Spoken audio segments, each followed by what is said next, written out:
నిన్న గురువారం మన డేవిడ్ అన్న జ్ఞాపకార్థ కూడికలో నేను ఒక వాక్యాన్ని చెప్పాను. మన కొంతమంది వచ్చారు అక్కడికి.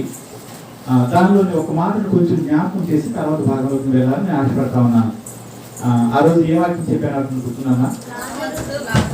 ఓకే, చాలా సంతోషం. ధనవంతుడు లాజరు గురించి లోక సువార్త 16వ అధ్యాయము 19 వచ్చిన తర్వాత జరుగుతూ ఉంటుంది. మనందరికీ తెలుసు యేసు ప్రభు చెప్పిన ఉపమానం అది. ధనవంతుడు లాజరు అనే ఉపమానము యేసు ప్రభు చెప్పాడు. అది చెప్పేటప్పుడు ఒక రోజున ధనవంతుడు ఉన్నాడు, లాజరు ఉన్నాడు, ఇద్దరు చనిపోయారు. చనిపోయిన తర్వాత ఇద్దరు కూడా బాధ పెట్టబడ్డారు. ఆ తర్వాత ఏమైందనే విషయాలు మాట్లాడుతూ ఉంటారు. ఏమైందంటే మనందరికి తెలుసు, ధనవంతుడు పాతి పెట్టబడ్డాడు, అతడు పాతాళంలోకి పంపబడ్డాడు. లాజరు మరణించినప్పుడు దేవదూతలు వచ్చి అతను తీసుకెళ్లారు. అతను అబ్రహాము రూమున, అంటే అబ్రహాముతో పాటు ఉండటానికి దేవదూతలు అతను తీసుకెళ్లారు. ఎప్పుడైతే అబ్రహాముతో పాటు ఉండడానికి తీసుకెళ్లారో ఈ ధనవంతుడు అతను చూస్తా ఉన్నాడు. ధనవంతుడు అతను చూసి, అయ్యా తండ్రివైన అబ్రహామా, ఇదిగో నా ఎందుకు కనికరపడి, లోక సువార్త 19వ అధ్యాయము,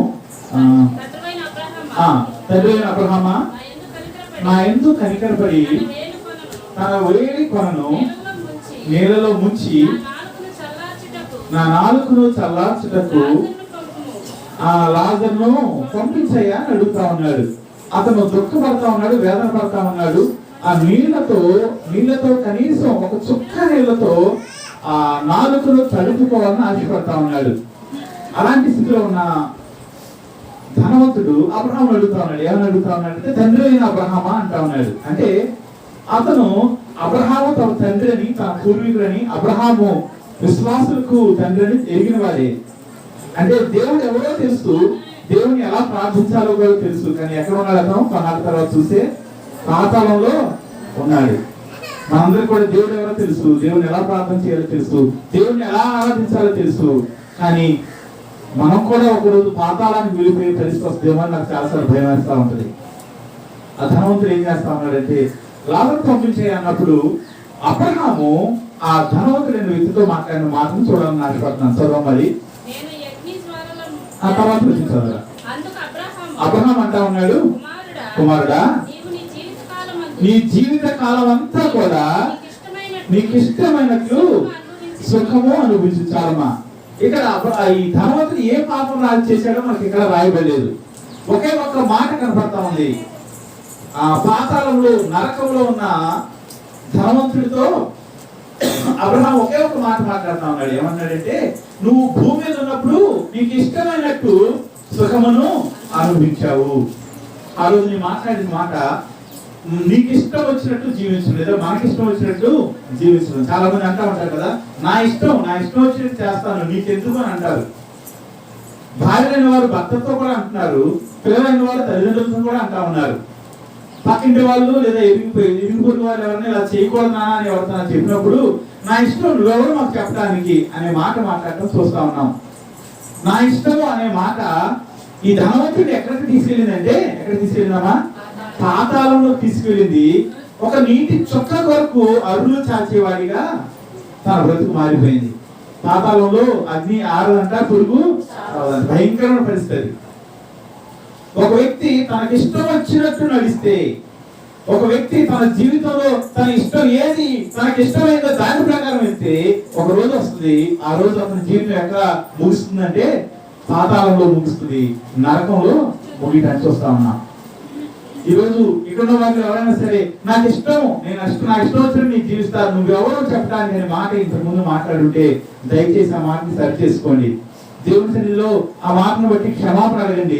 ఎవరి దగ్గర, మీ తల్లిదండ్రుల దగ్గర, మీ భర్త దగ్గర అలాంటి మాట మాట్లాడుంటే, అయ్యో నాకు తెలీదు, ఈ మాట, ఈ ప్రవర్తన నా జీవితాన్ని నరకానికి తీసుకొద్దని నాకు తెలియదమ్మా, దయతో నువ్వు క్షమించు అని సరి చేసుకోవడానికి ప్రయత్నం చేయండి. ఎందుకంటే నీ ఇష్టము నిన్ను నరకానికి తీసుకెళ్తుంది. మన ఇష్టం ఉంటుంది, నా ఇష్టం ఉంటుంది, దేవుని ఇష్టం ఉంటుంది, దేవునికి ఇష్టం కానీ కూడా ఉంటాయి. మనం దేవుని ఇష్టాన్ని తర్వాత చూద్దాం. కానీ ఈ రోజు దేవునికి ఇష్టం కాని వాటి గురించి కొద్ది వాటిని నేను ధ్యానం చేయాలని ఆశపడతా ఉన్నాను. ఇక్కడ నీ ఇష్టం వచ్చినట్టు నువ్వు జీవించావు కాబట్టి నువ్వు ఈ రోజు పాతాళంలో ఈ శిక్షను అనుభవిస్తున్నావు అని అబ్రహాం చెప్పాడు ధనవంతుడితో. అదే విధంగా దేవునికి ఇష్టము కాని వాటిని చేసిన వ్యక్తుల గురించి చూద్దాం ఒకసారి. కొరింథీయులకు రాసిన మొదటి పత్రిక 10వ అధ్యాయము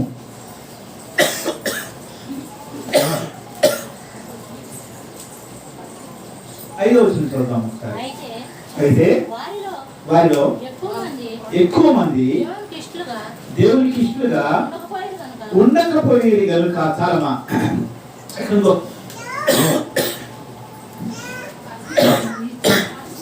ఇంకో మాట చెప్తా ఉన్నాం.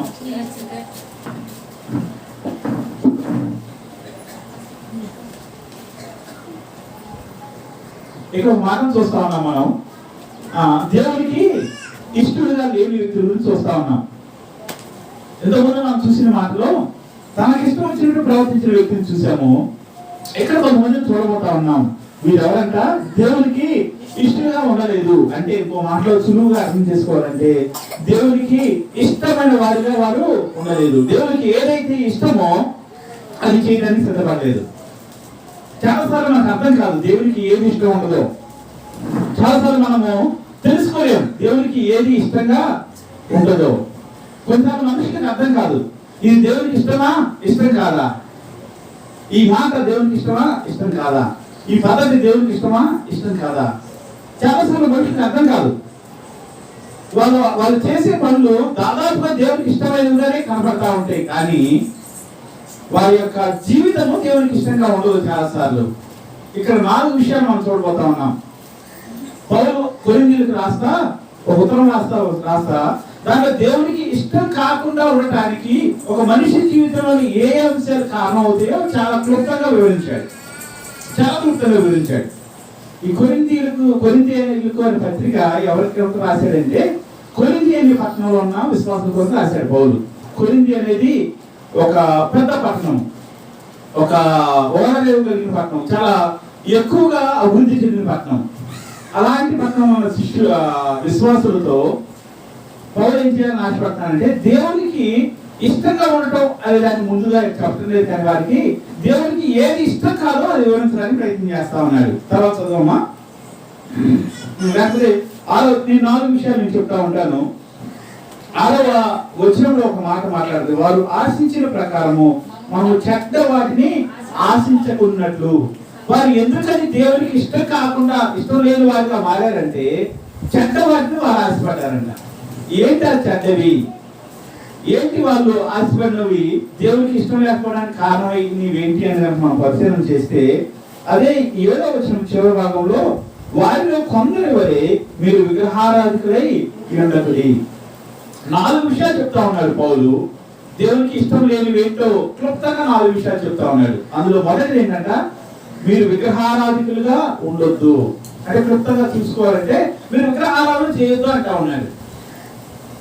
చాలా సార్లు విగ్రహారాధన గురించి మనం మాట్లాడుతూ ఉంటాం.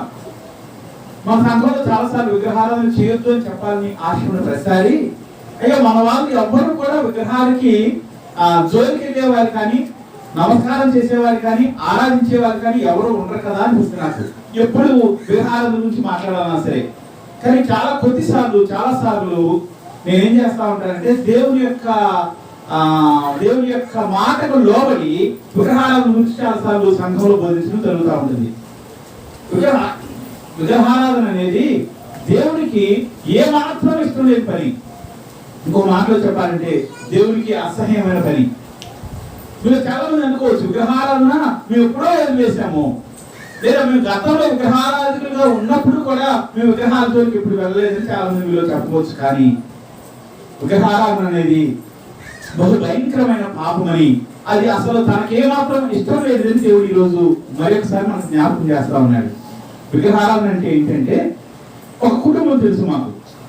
ఆ కుటుంబం దగ్గరికి మేము వెళ్ళినప్పుడు వాళ్ళు మమ్మల్ని ఒక ఉదయం చెప్పాలంటే దేవుళ్ళగా చూస్తారు. రాగానే గర్భంలో కుర్చీలు వేస్తారు. వాళ్ళందరూ కింద చాపు కూడా వేసుకుంటారు, లేకపోతే వేసుకోరు, అందరూ కింద కూర్చుంటారు. వాళ్ళకి ఏదేదో తీసుకొచ్చి వాళ్ళు తినడానికి పెడతారు. మమ్మల్ని చాలా గౌరవంగా చూస్తారు. అంటే మీరు దేవుడి సేవకులని చాలా ఎక్కువ గౌరవంగా చూస్తారు. వాళ్ళు విగ్రహారాధన మానివేసిన వ్యక్తిగా కనబడతా ఉన్నారు. వాళ్ళ ఇంట్లో క్యాలెండర్ ఉంది. నేను చెప్పాను ఆవిడికి, అమ్మా ఆ క్యాలెండర్ తీసేయమ్మా అని చెప్పాను. సరే గారు తెస్తే తీసేస్తా ఉంది. మళ్ళీ కొన్ని రోజులకి వెళ్ళాము, ఆ క్యాలెండర్ అక్కడే ఉంది. కానీ ఏం చేశారంటే క్యాలెండర్ వెనక్కి తిప్పి దాని మీద దేవుని యొక్క వాక్యం ఒకటి పెట్టారు. ఏదో మీ పరిశుద్ధ ఏదో దేవుని వాక్యాలు ఉంటాయి కదా, ప్రేమ రైటింగ్స్ ఉంటాయి కదా, అది పెట్టారు. నేను చూశాను, ఏం మాట్లాడలేదు. మళ్ళీ మూడోసారి వెళ్ళినప్పుడు అమ్మ క్యాలెండర్ తీసేది కదా, ఎందుకు తీయలేదు నువ్వు అని అడిగాను. ఆవిడ ఆశ్చర్యపోయింది. అయ్యా వెనక్కి పెట్టిన ముందు తీసినా సరే ఈ రకాన్ని చూసేదని, అయ్యా మీరు తిది వార నక్షత్రాలు చూస్తున్నాను, దాని మీద ఉన్న బొమ్మని నేను ఏమాత్రం లక్ష్య పెట్టలేదు. ఒక పెద్ద బొమ్మ ఉంది దాని మీద. కింద మన హిందూ క్యాలెండర్ అల్లే కానీ అని కొన్ని క్యాలెండర్లో తిథులు, వారాలు, నక్షత్రాలు ఏముంటాయి కదా, తెలుసా మీకు? ఇప్పుడు చూసారా? మన ఇంట్లో ఉండవు కానీ మనకు తెలుస్తాయి కొన్ని విషయాలు. ఆవిడ విగ్రహాలను చేయట్లా, విగ్రహాల నుంచి ఎప్పుడో పక్కన పెట్టేసింది. యేసుప్రభు మాటకి ఆవిడ మాట ముందు మాట వెనకాల కూడా యేసుప్రభు అంటది, ప్రార్థన చేస్తుంది. కానీ ఆవిడకి ఏది విగ్రహంగా మిగిలిపోయిందంటే తిథులు, వారాలు, నక్షత్రాలు మిగిలిపోయింది. అది విగ్రహారాధన కాదా? అంటే తన వరకు అది ఒక విగ్రహారాధన. చాలా సంవత్సరాల క్రితం నేను ఎక్కడైనా వెళ్ళాలనుకుంటే, ఎక్కడైనా మీటింగ్కి వెళ్ళాలన్నా సరే నేను బుధవారం అలా పెట్టుకొని చెప్తా ఉండేవాడిని. అంటే దూర ప్రాంతాలు అయితే నేను బుధవారం వస్తానయ్యా, నేను మంగళవారం బయలుదేరి అంటా ఉండేవాడిని. మంగళవారం రిజర్వేషన్ చేసుకుని వెళ్తా ఉండేవాడిని. కొన్ని రోజుల తర్వాత ఒక వ్యక్తి నన్ను అడిగాడు, ఎప్పుడైనా సరే నేను మంగళవారం బయలుదేరి బుధవారం ప్రాంతం పెట్టడానికి ప్రయత్నం చేస్తా ఉన్నా. మనం ఏదో ఒకటి చేసుకుంటే వెళ్ళిపోతా ఉంటాం, కానీ మనుషులు మన ప్రతి ప్రవర్తనని గమనిస్తూ ఉంటారు. అన్నా ఏంటి మీరు ఎప్పుడు మంగళవారం ప్రయాణం చేస్తారా, ఏమైనా సెంటిమెంట్ అని అడిగాడు ఫోన్లో. నేను అన్నాను, బాబు అటెండ్ ఏం లేదు. అంతకుముందు మంగళవారం ప్రయాణం చేసేవాళ్ళు కాదు. అది ఒక్కొక్క ఊళ్ళో ఒక కార్యాచారం ఉంది. మంగళవారం ఎక్కువ ప్రయాణం చేసేవాళ్ళు కాదు. కాబట్టి మంగళవారం అయితే ఈజీగా నాకు రిజర్వేషన్ దొరుకుతుంది. కాబట్టి మంగళవారం బయలుదేరి బుధవారం వెళ్ళడానికి ప్రయత్నం చేస్తా ఉండేవాడిని. నేను చూసేవాళ్ళు ఏమనుకుంటారు, అది అడిగారు కాబట్టి సరిపోయింది, నేను చెప్పాను కాబట్టి కొంతవరకు అర్థం చేసుకుంటాడు, కొంతవరకు పూర్తి అర్థం చేసుకుంటాడు. మంగళవారం లేకపోతే గురువారం అనుకుంటారు, ఏదో రోజులు ఉండే కొన్ని రోజులు. ఆ కాలంలో మనకి ఎక్కువ మంది ప్రయాణం చేయడానికి సిద్ధపడకపోవడం వల్ల ఈ ట్రైన్లో కానీ బస్సులో కానీ రిజర్వేషన్ దొరికేది నాకు. నేను దాదాపు రాత్రి ప్రయాణం చేసి ముందు తర్వాత వెళ్ళాలి కాబట్టి చాలా సార్లు. ఇప్పుడు అది ఏం లేవు అసలు. మంగళవారం కాదు, సోమవారం కాదు, అందరూ అన్ని రోజులు చేస్తున్నారు. ఇది చెప్పాలంటే మన క్రైస్తవులే ఆదివారం, సోమవారం, మంగళవారం అని ముహూర్తాలు చూసి వెళ్తున్నారు. కానీ వేరే మతాల వాళ్ళందరూ కూడా అన్ని రోజులు ప్రయాణం చేసేస్తా ఉన్నారు. కొన్నిసార్లు మన జీవితంలో కొన్ని విగ్రహారాధనలు విడిచిపెట్టచ్చేమో, కానీ విగ్రహార్థానికి అద్భుతమైన వాటిని విడిచిపెట్టచ్చేమో, కానీ కొన్నిసార్లు రోజులు, తిథులు, వారాలు, నక్షత్రాలు చూసుకునే వారిగా మనం మిగిలిపోతా ఉన్నామంటే అది విగ్రహారాధనకి సంబంధించింది. నువ్వు ఇంకా విగ్రహారాధనలో కొనసాగుతున్నావని చాలా సార్లు నన్ను పేర్లు పెట్టమని చాలా మంది ఫోన్ చేస్తా ఉంటారు. మన చర్చోళ్ళు అంటే నువ్వు ఏ పేరు చెప్పినా పర్లేదని అంటారు. కానీ కొంతమంది పలానా పేరుతో పలానా అక్షరంతో మొదలవ్వాలని అడుగుతారు. నేను చెప్తారమ్మా అక్షరాలతో మొదలవుతాయి పెట్టడం అనేది నేను చేయను. వాళ్ళు బాధపడినా సరే, వాళ్ళు ఏది అనుకున్నా సరే, ఎందుకంటే వాళ్ళు ఎందుకు పెట్టకుండా అక్షరంతో మొదలయ్యేది తెలుసా మీకు? అంటే మనం పుట్టిన టయాన్ని బట్టి ఒక వ్యక్తికి గ్రామం దగ్గరికి 50 దగ్గరికి వెళ్ళినప్పుడు ఈ పేరుతో మొదలైతే అతని జీవితము బాగుంటది అని వాళ్ళకి తెలిసి చెప్తారు. అది మంచిదా చెడ్డదా మన కరెక్ట్ కాదని మనం పూర్తిగా మాట్లాడలా. వాళ్ళకున్న ఆచారాల ప్రకారం, వాళ్ళకున్న పుస్తకాల ప్రకారం వాళ్ళు చెప్తారు. ఒకవేళ మనం పేరు పెట్టామనుకోండి, పేరు పెట్టిన తర్వాత అతను పెద్దవాడు అయిన తర్వాత అతను జీవితంలో కొనసాగుతున్నప్పుడు అతని కోసం జీవితం అంతా ప్రార్థన చేస్తూ ఉంటాం. మనం ఒక వ్యక్తి కొరకు జీవితం అంతా ప్రార్థన చేస్తూ ఉంటాం. దేవుడు దీవిస్తూ ఉంటాడు. అతను చదువులో కానీ, ఉద్యోగంలో కానీ అలా ఎదుగుతూ ఉన్నప్పుడు మనం ఏమనుకుంటామంటే నా దేవుడు అతనికి సహాయం చేస్తున్నాడు, నేను ప్రార్థన చేస్తున్నాను, వాళ్ళ తల్లిదండ్రులు ప్రార్థన చేస్తున్నారు అనుకుంటాము. కానీ పేరు పెట్టిన వాళ్ళు ఏమనుకుంటారంటే ఇదిగో ఈ అక్షరంతో అతను పేరు పెట్టారు కాబట్టి, లేకపోతే ఈ అక్షరం ఈ జన్మ నక్షత్రంలో పుట్టాడు కాబట్టి ఇతను జీవించబడతాడు అనుకుంటారు. దేవునికి రావాల్సిన మహిమ ఎవరికి వస్తుందంట? ఆ వ్యక్తులకి వెళ్ళిపోతా ఉంది. ఒక కుటుంబం తెలుసు మాకు, కొత్తగా పరిచయం అయ్యారు వాళ్ళు కూడా. ఆ స్త్రీ ఆమె ఏం చేస్తుందంటే ప్రార్థన చేసుకుంటానే ఆ నిమ్మకాయలు ఉంటాయి కదా, ఏదైనా ఇబ్బంది వచ్చినప్పుడు, ఏదైనా ప్రార్థన చేసినప్పుడు ఆ నిమ్మకాయలు ఒంటికి రాదు. ఎక్కడ సమస్య అయితే అక్కడ రాస్తున్నాను నిమ్మకాయలు. నిజంగా జరుగుతుంది. ఎక్కడ ప్రాబ్లం ఉంటే అక్కడ నిమ్మకాయ రాసేస్తుంది. ఆవిడ చెప్పినప్పుడు మేము చెప్పామా, నిమ్మకాయ అనేది మంచిదే, అది చాలా ఆరోగ్యం నిమ్మకాయ అనేది. అమ్మా నిమ్మకాయ దేవుడు కాదు కాబట్టి నేను చెప్పే మాట స్పష్టంగా ఉంది. నిమ్మకాయ అనేది చాలా మంచిది. అది నిమ్మకాయ నీళ్ళు తాగా, వేడి నీళ్ళు కడుక్కున్నా, నిమ్మకాయ అనేది చాలా మంచిది. సి విటమిన్ ఉంటుంది, అది యాంటీబయాటిక్, అది చాలా ఉపయోగకరమైంది, చాలా మంచిది. కానీ నీకు సమస్య వచ్చినప్పుడు ప్రార్థన చేసుకుంటుందంట ఆవిడ, అలాగే నిమ్మకాయ రాసుకుంటుందంట. నిమ్మకాయ రాగానే తగ్గిపోతుంది అని దాంట్లో వెళ్ళిపోయింది ఆవిడ. మీరు చాలా స్పష్టంగా చెప్పాను, అమ్మ నిమ్మకాయ రాయొద్దు. ఒకటి మనోళ్ళు ఒకటి 3 సార్లు చెప్పాలి, 3 సార్లు చెప్పాను క్లియర్గా. 4వ సారి చెప్పాను, అమ్మ నిమ్మకాయలో తప్పు లేదు కానీ, నిమ్మకాయలో పాపం లేదు కానీ, నువ్వు ఎప్పుడైతే ప్రార్థన చేస్తున్నావో నీకు వచ్చిన దాన్ని తగ్గించేది ప్రార్థన. మీకు ప్రార్థన చేస్తానే, నీకు ఫోన్ చేస్తానే, నువ్వు ప్రార్థన చేస్తున్నావు, నేను ప్రార్థన చేసుకున్నాను, నేను నిమ్మకాయ రాస్తున్నాను. అసలు వచ్చింది ఏంటి, తగ్గించింది ఏంటంటే ప్రార్థన. కానీ ఆమె ఏమనుకుంటుందంటే నిమ్మకాయకి ప్రార్థనకి దాదాపు సమానమైన ప్రాధాన్యత ఇస్తా ఉంది. అంటే ఆమె విషయంలో విగ్రహాలను ఏంటమ్మా, నిమ్మకాయని కూడా విగ్రహం చేసేసుకుంది. ఈరోజు నేను చెప్పే వాటిల్లో నీకు దేనికి సంబంధించింది నీలో ఉందో నాకు తెలియదు, కానీ అది నీకు విగ్రహంగా మారుతా ఉంది. అది దేవునికి ఇష్టము కానిది. కొన్నిసార్లు మన పిల్లలు మనకి విగ్రహాలు అయిపోతా ఉంటారు. వారి కొరకు ఏదో చేయాలి, ఏదో చేయాలి, ఏదో చేయాలి, ఇదే ఆలోచన తప్ప వారి కొరకు దేవుని సన్నిధిలో ప్రార్థన చేయాలనే ఆలోచన కూడా దాటిపోయిన పరిస్థితిలో వెళ్ళిపోతాం. పిల్లల కొరకు మనం జాగ్రత్త తీసుకోవాలి, పిల్లల కొరకు మనం కష్టపడాలి, పిల్లల కొరకు మనం ఏదైతే చేయాలో మన శక్తికి మించింది వారి కొరకు చేయాలి. కానీ వారన్నిటికీ మన విగ్రహాలు కాకూడదు. ఎందుకంటే ఎప్పుడైతే అలా చేస్తామో మనం దేవునికి ఇష్టం లేని వారికి అయిపోతాం. ఎప్పుడైతే మనం దేవునికి ఇష్టం లేని వారికి అయిపోతామో మన చేతులారా మన పిల్లల విషయంలో శాపాన్ని తెచ్చేవారిగా అయిపోతాం. ఈరోజు నువ్వు ఎటువంటి విగ్రహంలో ఆరాధించేవాడిగా ఉన్నావు నాకు తెలియదు. రోజులు చూసుకునే వారిగాను, సమయాన్ని చూసుకునే వారిగాను, లేకపోతే ఏదైనా ఒక ఆచారం. చాలాసార్లు నూనెకి ప్రార్థన చేసి ఇవ్వడం కూడా నాకు చాలా ఆచారం అనిపిస్తుంది. లేదా నూనెలో ఏమి ఉండదు, కేవలం ప్రార్థనలో ఉంటుంది. మనం చేసిన ప్రార్థన వల్లే తప్ప ఆ నూనెలో ఏమి ఉండదు. కొత్త విశ్వాసులు అయితే ప్రార్థన చేసుకుని నూనె రాసుకుంటాం, కొంతవరకు పర్లేదేమో, వాళ్ళు స్థిరపడే వరకు, వాళ్ళు భక్తిలో బలపడే వరకు, దేవుని యొక్క కార్యాలు రుచి చూసే వరకు ఉపయోగపడుతుందేమో. కానీ మనలాంటి వాళ్ళం కూడా, అంటే మా చర్చలు చాలా తక్కువ, కానీ తాడేపల్లి గుడి దగ్గరలో ఒక చర్చ ఉంటుంది. అంటే ఒక సంస్థ సంబంధించిన సంఘాల్లో ఈరోజు ఏం చేస్తారు తెలుసా, మన పొలాల్లో మందులు జరుగుతారు కదా, పవర్ స్ప్రే ఉంటుంది కదా, చూసారు తెలుస్తుంది మీకు. వచ్చిన అందరూ దాంతో పెట్టేస్తారు కబు నూనె. ఇక అంతే, ఇక అదే ఇక ఆ తొందర పడాలని ఆ పిల్లలు తీసుకెళ్ళి దాని మొహాన్ని పెడతా ఉంటారు. చాలా మంది వాళ్ళకి ఆ మొహానికి వెళ్ళిపోయి, ఆ నూనె ముక్కులోకి వెళ్ళిపోయి చాలా మంది ఇబ్బంది పడతా ఉంటారు. కూర్చుని వాళ్ళందరూ పొలంలో పడతారు కదా, అలా కొట్టుకుంటూ వెళ్ళిపోతూ ఉంటారు. ఆయన పాస్టర్ గారు మంచి వాక్యం చెప్తా ఉంటాడు, వాళ్ళు కొంచెం మంచి సిద్ధాంతాలు పాటిస్తారు, మంచి వాక్యం చెప్తా ఉంటాడు పాస్టర్ గారు. మంచిగా చదువుతారు, పాస్టర్ గారు లేదు, వాక్యం లేదు, వాళ్ళందరూ ఆ నూనె కలిపి వెళ్ళిపోతూ ఉంటారు. అక్కడ ఏమైందంటే ఆ నూనె, ప్రార్థన చేసిన నూనె వారికి విగ్రహంగా మారిపోతా ఉంది. చాలా అపవాది చాలా తెలివిగా, చాలా సులువుగా మన జీవితాల్లోకి, మన హృదయాల్లోకి విగ్రహాలు పెడతా ఉంటాడు. అది ఈరోజు చెప్పాలని ఆశపడుతున్నమాట.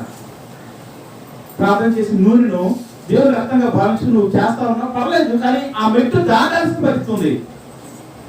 నీ జీవితంలో ఒక ఇబ్బంది వచ్చిందంటే, దేవా నా జీవితంలో ఏ పాపం, ఏది వ్యతిరేకమైన జరిగిందయ్యా, దాన్ని సరిచేయాలి, ప్రార్థన చేసుకోవాలి. అప్పుడు తర్వాత అవసరమైతే నీకు ధైర్యం కోసం నువ్వు రాసుకోవచ్చు. కానీ ఈ ప్రార్థన లేకుండా దేవా నువ్వు క్షమించు, లేకపోతే దేవాన్ని సరిచే, లేకపోతే దేవా ఇదిగో నాకు నా వైపుకి ప్రమాదం వచ్చింది నాకు చుట్టూ కంచి అని కంచి, నేను నీ ప్రార్థన లేకుండా కొబ్బరి నూనె వల్ల నీకు ఏ ఉపయోగము ఉండదు. కేవలం ఉపయోగం జరుగుతుందంటే ఇంకా నీ ఆత్మీయ స్థితి ఎదగలేదు కాబట్టి దేవుని బలపరచడం కోసం వాడుకుంటా ఉంటాడు. మీ నమ్మకాన్ని నేను కాదంటలా. చాలా మంది ప్రార్థన చేసుకుని కొబ్బరిని సిలువ గుర్తు చేసుకుంటే ఇంటి మీద మంచిగా నిద్రపోతా ఉంటారు. మేము కూడా కొత్తగా విశ్వాసమైన వారికి, లేదా కొత్తగా దేవుడికి వస్తున్న వారికి మేము కూడా వెళ్ళి వారి తలుపుల మీద సిలువ గుర్తేస్తాం. ప్రార్థన చేసుకుని వారి నుదురు మీద సిలువ గుర్తేస్తాం. మేము కూడా సిలువ వేసుకుని పండుకున్నామంట. అవి వారికి ధైర్యాన్ని ఇవ్వడానికి వచ్చిన ఆచారం అండి, చిన్న అలవాట్లు అంటే. కొన్ని రోజుల తర్వాత వారి యొక్క విశ్వాసము, వారి యొక్క నిరీక్షణ దేవుడే ఉండాలి, ప్రార్థన ఉండాలి, వాక్యమే తప్ప ఆ కొబ్బరిని ఉండకూడదు. ఈరోజు నువ్వు ఏది నీ జీవితంలో విగ్రహంగా ఉందో నాకు తెలియదు, కానీ దేవుడు తప్ప ఏది నీ జీవితంలో ప్రధానమైన స్థానంలో ఉన్నా అది విగ్రహమే. దేవుడు దాన్ని బట్టి నేను అసహించుకుంటాడు. చాలా మంది సంఘంలో ఉంటూ మంచి మంచి సంఘాలకు వెళ్తా మంచి వాక్యం వెంట ఇలాంటి విగ్రహాలకు తమ జీవితంలో చోటు ఇవ్వడం వల్ల కొన్ని చోట్ల చాలా మంది పాస్టర్ గారి విగ్రహం వాళ్ళకి పాస్టర్ గారిని ఆరాధిస్తూ ఉంటారు, పాస్టర్ గారిని వెంబడిస్తూ ఉంటారు. వాళ్ళ పాస్టర్ గారిని ఎవరైనా ఒక మాట అంటే మీరు ఫేస్బుక్ లో చూస్తే కొన్నిసార్లు పాస్టర్ గారిని ఒక పాస్టర్ గారు ఉన్నాడు అనుకోండి, అతను అంటే నచ్చని వాడు లేదా ఎవరన్నా సరే ఇతను పలానా తప్పు చేసి లేదు ఇతను ఇలా చేస్తున్నాడు తప్పు కదా అని మాట్లాడితే అతని మీదకి కొన్ని వందల మంది బూతులు వేసుకుని పడిపోతారు, భయంకరమైన బూతులు తిడతారు అతన్ని. ఆ పాస్టర్ గారు మంచివాడే కాదా నేను మాట్లాడలేదు, కానీ ఈ 100 మంది ఒక వ్యక్తిని నువ్వు బూతులు తిట్టడానికి సిద్ధపడుతున్నావు అంటే నువ్వు ఏ వ్యక్తి విధానంలో ఉన్నావు? నువ్వు పాస్టర్ గారిని ఆరాధించే ఉపయోగం ఉంది. ఒకవేళ మంచో చెడో తప్పో ఏదో అన్నాడు, అసలు నీ వీలైతే కాదయ్యో మా పాస్టర్ గారు మంచోడే చెప్పుకోగలగాలి, లేకపోతే నీ ఇష్టం నువ్వు అనుకోరా బాబు మన అవసరం వదిలేయాలి. ఈ రెండింటిలో ఏదో ఒకటి చేయాలి. కానీ అతన్ని అతని భార్యని అతని అమ్మని అన్ని ఇష్టం వచ్చిన బూతులు తిడతారంటే నాకు ఎంత బాధ అనిపిస్తుంది అంటే దీనివల్ల ఎవరు బయట అవుతున్నారు తెలుసా? ఆ పాస్టర్ గారు బయట అవుతున్నారు. ఈ పాస్టర్ గారు తెచ్చి విశ్వాసులు ఇంత వల్గర్ లాంగ్వేజ్ మాట్లాడుతున్నారంటే ఇంకా వాళ్ళ పనులు ఎంతగా ఉంటాయో అనుకుంటారు. పాస్టర్ గారు మంచోడే అయి ఉండొచ్చు. అక్కడ సమస్య ఎక్కడ నుంచి వచ్చింది తెలుసా? ఆ పాస్టర్ గారిని వాళ్ళు విగ్రహంగా చేసుకున్నారు కాబట్టి దేవుడు లేడు వారి జీవితంలో. ఎప్పుడైతే ఆ పాస్టర్ గారిని వారి విగ్రహంగా చేసుకున్నారో వారి అందరూ దేవునికి ఇష్టం లేని వారిగా అయిపోయారు. దేవునికి ఇష్టం లేని వారిగా అయిపోయినప్పుడు వారు దేవునికి ఇష్టంగానే ఉంటారు. చాలా సులువైన విషయం. నీ జీవితం దేవునికి ఇష్టంగా లేదు అనుకో, కానీ నువ్వేమవుతావు తెలుసా? నీ జీవితం ఎలా ఉందని అర్థం చేసుకోవాల్సి తెలుసా? నీ జీవితము అపవాదికి ఇష్టంగా ఉంది. ఈ మధ్య ఒక ఇల్లు ఓపెన్ చేయడానికి వెళ్ళాము, ఇదని ఇల్లు. వాళ్ళు చాలా సంవత్సరాలు తెలుసు, ఒక చర్చికి వెళ్తా ఉండేవాళ్ళు. అప్పుడప్పుడు ఏదైనా అవసరమైన ఏదైనా ఇబ్బంది అయినా ప్రార్థన చేయించుకుంటా ఉంటారు. మంచి భార్య భర్తలు. ఫోన్ చేసి అయ్యా మీరు ఖచ్చితంగా రావాలి, 4 రోజులు మేము ఇంట్లో వెళ్దామన్నా ఆ రోజులు మేము ఉండవు. మొన్న గురువారం అమ్మన్నారు, గురువారం మేము ఉండవు, మాకు కుదరదని చెప్పాం. అయితే మీకు ఎప్పుడు కుదిరితే అప్పుడు మీరు వచ్చే రోజు మేము ఓపెన్ చేసుకుంటాం అన్నారు. బుధవారం మేము వెళ్ళాము ప్రార్థన. వీళ్ళగా నాకు చూసి షాక్ అయిపోయింది. ఎందుకంటే అందరూ నున్నగా కుట్లు గీయించుకున్నారు. ఒక వారం క్రితం ఇక్కడికి వీళ్ళు వచ్చారు. ఆయన చక్కగా బొట్టు పెట్టుకుంది. అయ్యో వాళ్ళు చెప్తా ఉన్నారు మేము ఇంట్లో ఉన్న ఇల్లు ఇట్లా అయిపోయింది అట్లా అయిపోయింది అని చెప్తా ఉన్నారు. చాలా ఇబ్బందులు పడ్డామని చెప్పారు. బాధ ఇంటి గురించి ఎన్నో విషయాలు చెప్పారు. ఎందుకు వచ్చిందంటే గుడికి వెళ్ళే నువ్వు ఏదో గుడికి వెళ్ళి గుడి కొట్టించుకుంటే ఖచ్చితంగా నీ నష్టమే జరుగుతుంది, లాభమే జరగదు. నీ మీద ఒకరితే వస్తుంది, నీ ఇంట్లో అశాంతి ఉంటుంది. వారి యొక్క జీవితంలో అక్కడికి వెళ్ళి మా తలయాలు ఇచ్చుకుంటే మా బతుకులు బాగుపడతాయి, బాగుంటాం అనే ఆలోచన వారికి విగ్రహం. ఈ వాక్యాన్ని వింటున్న వాళ్ళారా, నీ జీవితంలో ఇప్పుడు చెప్పిన వాటిలో ఏది నీ జీవితంలో ఉన్నా సరే దాన్ని సరి చేసుకో. దేవుని వాక్యం చెప్తుంది దేవుడు అన్ని రోజుల్ని మంచిగా చేశాడంట. రోజులన్నీ కూడా ఎవరు చేశారమ్మా?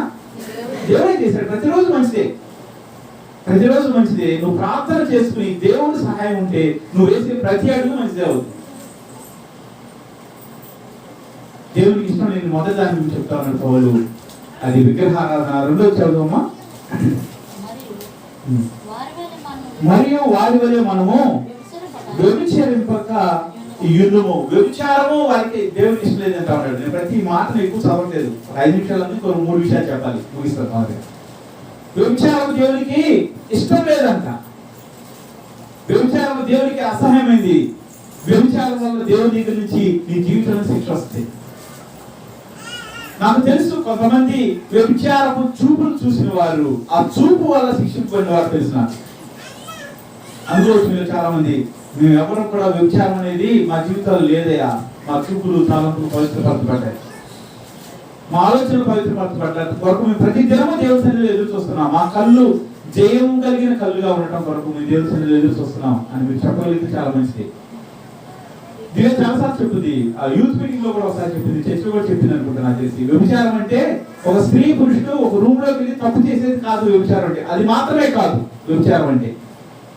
దేవుడు అంటాడు, ఒక స్త్రీని నువ్వు వాంపు చూపుతూ చూస్తే, లేదా ఒక పురుషుడిని నువ్వు వాంపు చూపుతూ చూస్తే అది వ్యభిచారం అని దేవుని యొక్క వాక్యం మాట్లాడతాం. ఒక అమ్మాయిని చూసి బాగుంది అనుకోవడం తప్పలేదు, కానీ ఆ తర్వాత కనుక నువ్వు నీ ఆలోచన దూరం అయితే, ఒక అమ్మాయి కావచ్చు అబ్బాయి కావచ్చు, నువ్వు వ్యభిచారి. నీ వ్యభిచారం వల్ల నేను దేవునికి ఇష్టం లేని వ్యక్తిగా మారిపోతాను.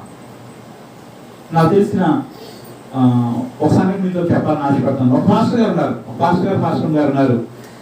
ఆ మాస్టర్ గారికి తన పాత స్నేహితురాలు ఒక అమ్మాయి ఫోన్ చేస్తూ ఉండేది, దూరం చాలా అమెరికా నుంచి ఫోన్ చేస్తూ ఉండేది. వాళ్ళిద్దరి మధ్య వేరే సంబంధాలు ఏమి లేవు, కానీ రెగ్యులర్గా ఎక్కువ ఫోన్ చేస్తూ ఉండేది. అది ఆ మాస్టర్ గారికి నచ్చలా.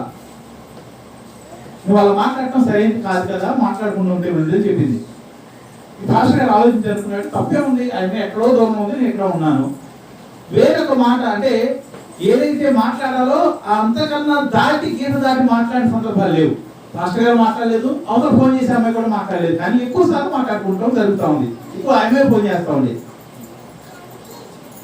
అలా ఆలోచిస్తా ఉన్నాడు మాస్టర్ గారు, నేను చేసిన తప్పేంటి? ఏమన్నా వేరే మాటలు మాట్లాడానా? లేదు. వేరే ఆలోచన ఉందా? లేదు. వేరే పనులు ఏమైనా చేస్తున్నావా? లేదు. నేను మాట్లాడితే తప్పే ఉంది అని ఆలోచిస్తా ఉన్నాడు. ఆలోచిస్తా ఉన్నప్పుడు అతని మనసులోకి 3 ఆలోచనలు వచ్చినాయి. అందులో మొదటి ఆలోచన ఏంటంటే, ఇదే సమస్య నా సంఘంలోని ఒక భార్య భర్త తీసుకొచ్చి ఇదిగో ఈయన మాటికి ఫోన్లు వస్తా ఉన్నాయి, ఈ వ్యక్తికి వాళ్ళ అమ్మాయితో మాట్లాడుతూ ఉన్నాడు అని చెప్పింది అనుకో. లేకపోతే ఒక భార్య భర్తలు వచ్చి ఆ భర్త ఇదిగో ఈ అమ్మాయికి ఆ ఫ్రెండ్ అంట ఎవరో మాట్లాడి ఫోన్ చేస్తాడు, మామూలుగా మాట్లాడుకుంటున్నారు, కానీ నాకు ఇష్టం లేదు అని చెప్పాడు అనుకో. నేనేం చెప్పాలి అని ఆలోచిస్తుంది ఫాస్ట్ గారు. ఏం చెప్పాలి? ఏం చెప్పడం మంచిది? అదే సమయంలో ఒక ఆలోచన వేసాను, ఒకవేళ నా కొడుకే ఉన్నాడు, వాళ్ళకి ఒక అమ్మాయి వాళ్ళ క్లాస్మేటే మంచిది, చిన్నప్పటి నుంచి వాళ్ళతో తెలుసు నాకు, అయినా సరే రోజు ఫోన్ చేస్తుంటే నా కొడుకు నేను ఏ సలహా ఇస్తాను? మాట్లాడరా, బాగా మాట్లాడంటానా? మాట్లాడుకోవడం మంచిది. అమ్మా, నువ్వు నీ భర్తకి ఇష్టం లేకుండా నీ భర్త కన్నా ఎక్కువ సార్లు ఒక మగవాడితో మాట్లాడటం మంచిది కాదు. ఒక అమ్మాయిని ఫోన్ చేస్తుందంటే నీ భార్య కన్నా ఎక్కువ సార్లు మాట్లాడటం అవసరమైనది కాదు. ఒక అమ్మాయితో ఫోన్లో మాట్లాడటం కొరకు, ఫోన్లో మాట్లాడకుండా ఉండటం కొరకు ఎందుకంత సేపు ఆలోచిస్తున్నావు అని ఆలోచిస్తాను పాస్టర్ గారు. కానీ ఏం చేశాడు తెలుసా? ఎవరి దగ్గర నుంచి అయితే ఫోన్ వస్తుందో ఆ నెంబర్ బ్లాక్ చేశాడు. బ్లాక్ చేస్తే వాళ్ళ దగ్గర నుంచి మాకు ఎన్నిసార్లు ఫోన్ వచ్చినా సరే మాకు రాదు. వ్యభిచారం అంటే ఏంటి తెలుసా? వ్యభిచారం ఎలా మొదలవుతుంది అంటే, అపవాది మనల్ని వ్యభిచారంలోకి ఎలా లాక్కెళ్ళిపోతాడంటే ఇలాంటి చిన్న చిన్న విషయాల వల్ల. నేనేం తప్పు చేయట్లేదు, నేనేమి వ్యభిచారం చేయట్లేదు, నేనేది వేరే చూపుతో మాట్లాడలేదు, ఏమీ లేదు, కేవలం స్నేహమే. ఎన్నో సంవత్సరాల తర్వాత కలిసిన ఒక వ్యక్తే కదా అని ఆలోచన రావచ్చు. కానీ ఏమవుతుంది తెలుసా? ఏదైనా సరే పరిమితిని మించి చేస్తే, లేదా మనం చేసేది నలుగురికి తెలిసినప్పుడు వాళ్ళు ఎలా అనుకుంటారో ఆలోచిస్తే, లేకపోతే మన ఇంట్లోని వాళ్ళు అదే పరిస్థితిలో ఉన్నప్పుడు మనం ఎలా మాట్లాడతామో ఏమనుకుంటామో ఆలోచన చేస్తే, లేదా మనం పని చేసే చోట, లేదా మన బంధువుల్లో ఉన్నవారు అలాంటి పరిస్థితిలో ఉన్నప్పుడు మనం ఎలాంటి సలహా ఇస్తాం అనేది ఆలోచించుకుంటే ఈ వ్యభిచారం అనేది మన జీవితాల్లో రాకుండా ఉంటుంది. చాలాసార్లు నాకు చాలా మంది సేవకులు తెలుసు, మంచి సేవకులు. విజయవాడ ఒక సేవకుడు ఉండేవారు. ఆయన బల్లారానికి ముందు నేను ఒకసారి ఆయన గురించి విన్నాను. ఇప్పుడు ఆయన ఒక వాక్యాన్ని చాలా తక్కువ సార్లు విన్నాను, 2-3 సార్లు విన్నాను. నేనంటే చాలా ఇష్టం ఆయన. మన ప్రభుత్వం తీసుకునేటప్పుడు ప్రభుత్వం ముందు ఆయన వాక్యం చెప్పారంట, ఒక్కరు కూడా ప్రభుత్వంలో చేతులు పెట్టని భయపడేవాళ్ళంట. అంత గడగలేకపోయేవాళ్ళంట, అంత వాక్యం చెప్పాడు ఆ వ్యక్తి. కానీ కొన్ని రోజుల తర్వాత ఏమైంది తెలుసా? ఆ వ్యక్తికి కనిపించిన ప్రతి ఒక్కరికి నుదురు మీద ముందు పెట్టుకునే అలవాటు ఉండేది. మగవాళ్ళైనా ఆడవాళ్ళని ఎక్కువ పెట్టుకునేవాడు. పెద్ద వయసులాగా కనపడేవాడు ఆయన. కొన్ని రోజులకి ఏమయ్యాడు తెలుసా? ఆ వ్యక్తి భయంకరమైన పాపంలో పడిపోయి భార్య పిల్లలు వదిలేసి, సంఘాన్ని వదిలేసి, ఒక అమ్మాయిని వెళ్ళిపోయాడు. అతని గురించి తెలిసినప్పుడు నేను లెటర్గా ఏడ్చాను, కళ్ళ నీళ్ళు వచ్చినాయి అతని గురించి. నాకు ఏడు రాదు చాలాసార్లు. అతని గురించి విన్నప్పుడు, వాళ్ళ భార్య మాకు చెప్పినప్పుడు, అన్న ఇలా జరిగిందన్న అని చెప్పినప్పుడు నేను కళ్ళు మీద ఆపుకోలేకపోయాను. ఒక గొప్ప సేవకుడు, కానీ అనవసరంగా ఒక ఆడవాళ్ళు అడ్డుకోవడం అనే అలవాటు ఉంటుంది. అవసరం లేకుండా ఆడవాళ్ళని టచ్ చేసి మాట్లాడాడు. ఫస్ట్ నేను చూశాను, ఏంటంటే అవసరంగా మాట్లాడాలి, టచ్ చేస్తాడు, మంచిది కాదు అనుకున్నా. నేను సేవలకు రాకుండా మా కుటుంబాలు ఎలా ఉన్నాయంటే, మగవాళ్ళైనా ఆడవాళ్ళైనా కనపడినప్పుడు హక్ చేసుకుని మాట్లాడేవాళ్ళు. హక్ చేసుకుని 2 సార్లు 3 సార్లు హక్ చేసుకుని సెకండ్ ఇచ్చి మాట్లాడుకునేవారు. అది మా ఇంట్లో ఉండే అలవాటు. నేను తిరిగిన చోట నా అలవాటు అది. కానీ సేవలోకి వచ్చిన తర్వాత చాలా తక్కువ సార్లు నేను వేరే స్త్రీని అనుకోవడం జరిగింది. జాగ్రత్త, మన మాటలు, మన చూపులు, మన టచ్ ఏదైతే అంటుకుంటా ఉన్నామో అది మనల్ని అపవాది మనల్ని వాడుకుని వీరంత తొందరలో మనము మన జీవితంలో దేవుడికి ఇష్టం లేని పనులు చేయడానికి మనం ప్రేరేపిస్తాం. వ్యభిచారం దేవుడికి ఇష్టం లేని పని ముగించుకున్న తర్వాత ఒకసారి చదవమ్మా. శోధింపు అతనితో వచ్చి చదివినట్టయితే మనము ప్రభువును శోధింపు.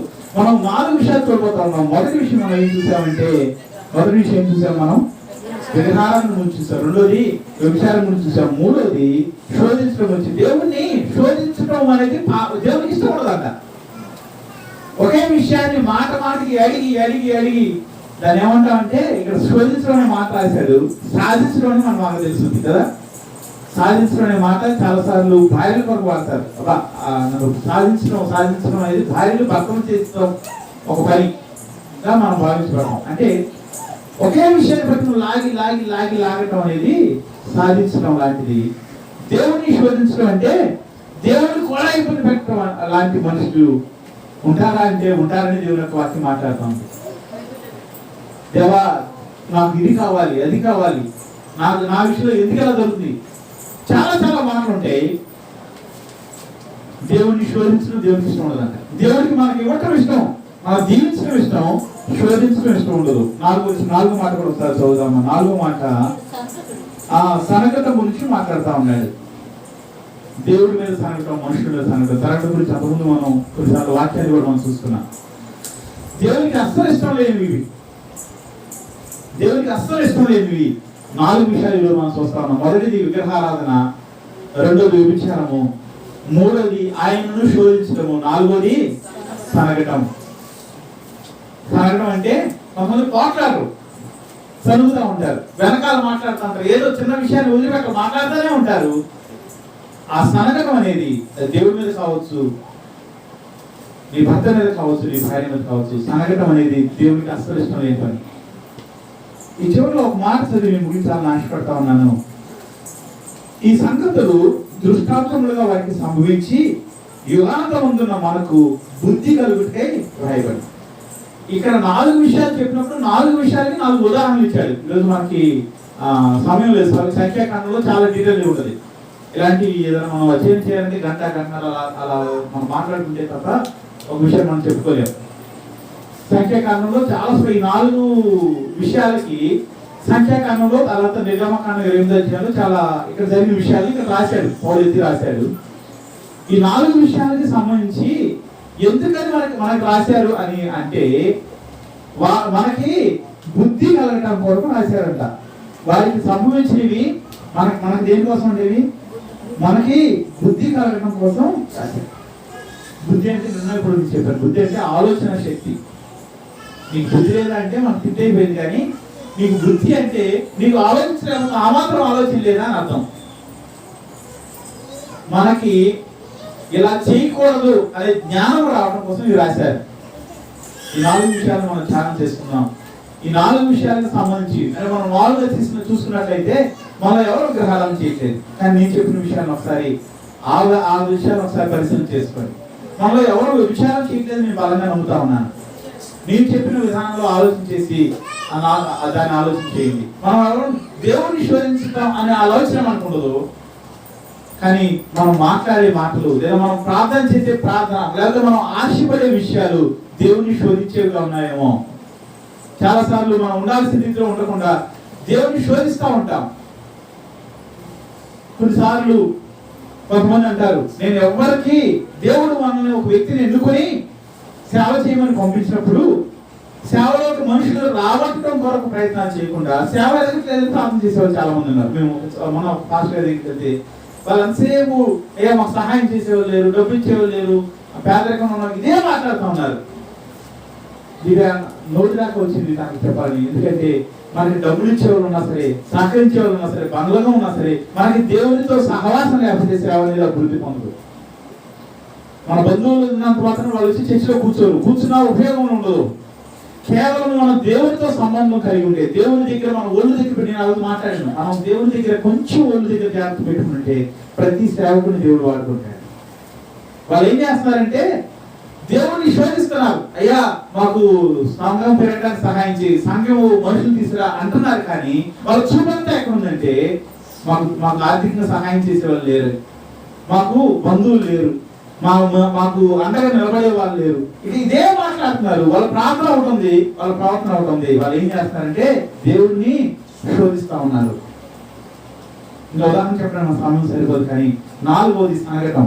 ఈ 4 విషయాలు నీ జీవితంలో ఎన్నటికీ ఉండకూడదని దేవుడు ఆశపడతాను. ఎందుకంటే ఈ 4 విషయాలు దేవునికి ఇష్టము లేదు. దేవునికి ఇష్టం లేనివి చేయడం వల్ల మనం మీద శాపాన్ని తెచ్చుకుంటాం. ముగించుకుందాం. పరిశుద్ధుడా, మా జీవము కలిగిన దేవా, గొప్ప దేవుడా, సజీవుడా, సర్వోన్నతుడా, నీ ఉన్నతమైన నామానికి, నీ బలమైన నామానికి మరొకసారి స్తుతులు చెల్లించుకుంటా ఉన్నాం. అయ్యా, గడిచిన గురువారం రోజున తనకిష్టం వచ్చినట్టు నడిచిన వ్యక్తి యొక్క జీవితం ఎలా ముగుస్తుందో చూశాను తండ్రి. ఈ పునరుత్థాన దినంలో దేవునికి అయ్యా నీకు ఇష్టం లేనిది ఏదో ఈరోజు మేము అర్థం చేసుకోవడానికి ప్రయత్నం చేశాను తండ్రి. అయ్యా, విగ్రహారం నీకు ఇష్టం లేదు, వ్యభిచారం నీకు ఇష్టం లేదు అయ్యా, శోధించడం నీకు ఇష్టం లేదు, సాగటం నీకు ఇష్టం లేదు అయ్యా.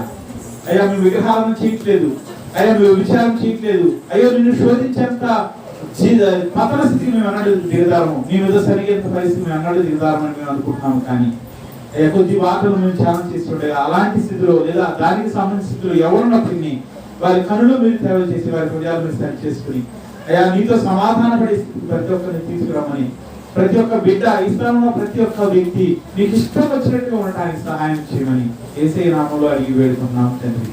ఆమేన్.